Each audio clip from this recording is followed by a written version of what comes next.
ಮಾಜಿ ಸಿಎಂ ಸಿದ್ದರಾಮಯ್ಯ ಎಲ್ಲಿ ಹೋದ್ರು ಅವರು ಕನ್ನಡ ರಾಮಯ್ಯ. ಇವತ್ತು ಬಾದಾಮಿ ಕ್ಷೇತ್ರದ ಪಟ್ಟದಕಲ್ಲಿಗೆ ಸಿದ್ದರಾಮಯ್ಯ ಭೇಟಿ ನೀಡಿದಾಗ ಪಟ್ಟದಕಲ್ಲು ಸಮಸ್ಯೆ ಬಗ್ಗೆ ಪುರಾತತ್ವ ಅಧಿಕಾರಿಗಳಿಗಿಬ್ರು ಇಂಗ್ಲಿಷ್ನಲ್ಲಿ ಅವರಿಗೆ ಪಾಠ ಮಾಡಿದ್ರು. ಈ ವೇಳೆ ಸರ್ಕಾರಿ ಅಧಿಕಾರಿಗಳಿಗೆ ಕನ್ನಡ ಕಲಿಯಿರಿ ಅಂತ ಪಾಠ ಮಾಡಿದ್ದಾರೆ.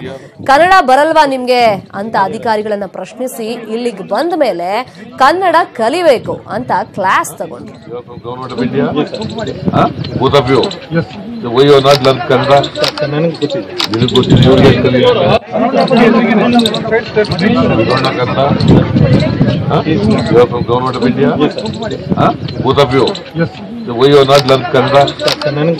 This is good. You get Kannada.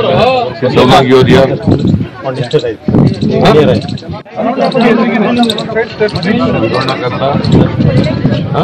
You are from Government of India? Yes. Both of you? Yes. Why you are not learned Kannada? This is good. You get Kannada. Since how long you are here?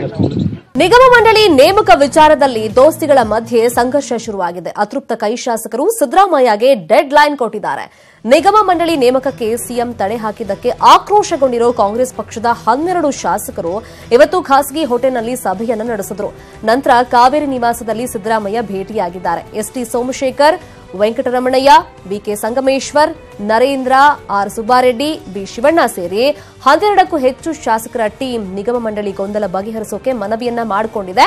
ಮಂಗಳವಾರ ಸಂಜೆಯೊಳಗೆ ಸರಿಪಡಿಸುವಂತೆ dead line ಕೊಟ್ಟಿದ್ದಾರೆ. ಸರಿಯಾಗದಿದ್ರೆ high command ಗಮನಕ್ಕೆ ತರೋ ಎಚ್ಚರಿಕೆಯನ್ನು ಕೊಟ್ಟಿದ್ದಾರೆ. ಈಗಾಗಲೇ ನಿಗಮ ಮಂಡಳಿ ನೇಮಕ ಪಟ್ಟಿ ಫೈನಲ್ ಆಗಿದ್ರು, ಅದಕ್ಕೆ ಸಿಎಂ ಕುಮಾರಸ್ವಾಮಿ ಬ್ರೇಕ್ ಹಾಕಿದ್ದಾರೆ. ದೇಶದಲ್ಲಿ ಎಲ್ಲ ನೋಡಿದ್ರೂ ಚಳಿಯದ್ದೇ ಅಬ್ಬರ. ಕಾಶ್ಮೀರ ಟು ಕನ್ಯಾಕುಮಾರಿ, ಇಡೀ ಇಂಡಿಯಾ ಭೀಕರ ಚಳಿಗೆ ಮುದುಡಿ ಹೋಗಿದೆ. ಉಷ್ಣಾಂಶ -ಡಿಗ್ರಿ ಆಗಿದ್ರಿಂದ ಕಣಿವೆ ರಾಜ್ಯ ಕಾಶ್ಮೀರದಲ್ಲಂತೂ ಭಾರೀ ಹಿಮಪಾತವಾಗ್ತಾ ಇದೆ. ಉತ್ತರ ಭಾರತದಲ್ಲಿ ಮೈ ಕೊರೆಯುವ ಚಳಿಗೆ ಜನ ತತ್ತರಿಸಿ ಹೋಗಿದ್ದಾರೆ. ಜಮ್ಮು ಮತ್ತು ಕಾಶ್ಮೀರದಲ್ಲಿ ಉಷ್ಣಾಂಶ -6ಕ್ಕೆ ಬಂದಿದೆ. ಇಡೀ ಕಣಿವೆ ನಾಡಿನಲ್ಲಿ ಮಂಜಿನ ಮಳೆ ಸುರಿತಿದೆ. ಅಲ್ಲಲ್ಲಿ ಭಾರೀ ಹಿಮಪಾತದಿಂದ ಶ್ರೀನಗರ ಜಮ್ಮು ರಾಷ್ಟ್ರೀಯ ಹೆದ್ದಾರಿ ಸೇರಿದಂತೆ ಹಲವು ರಸ್ತೆಗಳು ಬಂದ್ ಆಗಿವೆ.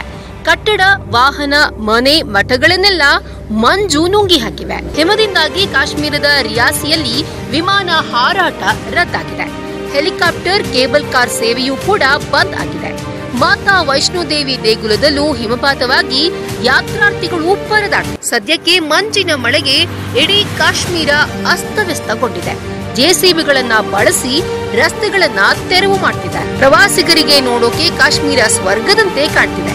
ಆದರೆ ಸ್ಥಳೀಯ ಜನರು ಹಿಮಪಾತಕ್ಕೆ ಸಿಕ್ಕಾಪಟ್ಟೆ ತೊಂದರೆ ಅನುಭವಿಸುತ್ತಿದ್ದಾರೆ. Guruprasad NJ, news desk, news 18 Kannada. ಗುಜರಾತ್ನ ವಡೋದರದಲ್ಲಿ ಭೀಕರ ಅಪಘಾತ ನಡೆದಿದೆ. ಬಿಎಂಡಬ್ಲ್ಯೂ ಕಾರ್ ಬಂದು 3 ಬೈಕ್ ಒಂದು ಕಾರ್ಗೆ ಅಪ್ಪಳಿಸಿದೆ. ದಂಪತಿ ಬೈಕ್ನಲ್ಲಿ ಹೋಗ್ತಾ ಇರುವಾಗ ಕಂಟ್ರೋಲ್ ತಪ್ಪಿ ಬಂದು ಡಿಕ್ಕಿ ಹೊಡೆದಿದೆ. ಡಿಕ್ಕಿಯ ರಭಸಕ್ಕೆ ದಂಪತಿ ಗಾಳಿಯಲ್ಲಿ ಹಾರಿದ್ದಾರೆ. ನಂತರ 2 ಬೈಕ್ ಮತ್ತು ಕಾರ್ಗೆ ಗುದ್ದಿದ ಬಿಎಂಡಬ್ಲ್ಯೂ ಕಾರ್ ಕಂಬಕ್ಕೆ ಗುದ್ದಿ ಅಲ್ಲೇ ನಿಲ್ತು. ಕಾರ್ ಡ್ರೈವರ್ ಎಸ್ಕೇಪ್ ಆಗಿದ್ದಾನೆ. ಬೈಕ್ನಲ್ಲಿದ್ದ ದಂಪತಿ ಗಂಭೀರ ಗಾಯಗೊಂಡು ಆಸ್ಪತ್ರೆ ಸೇರಿದ್ದಾರೆ.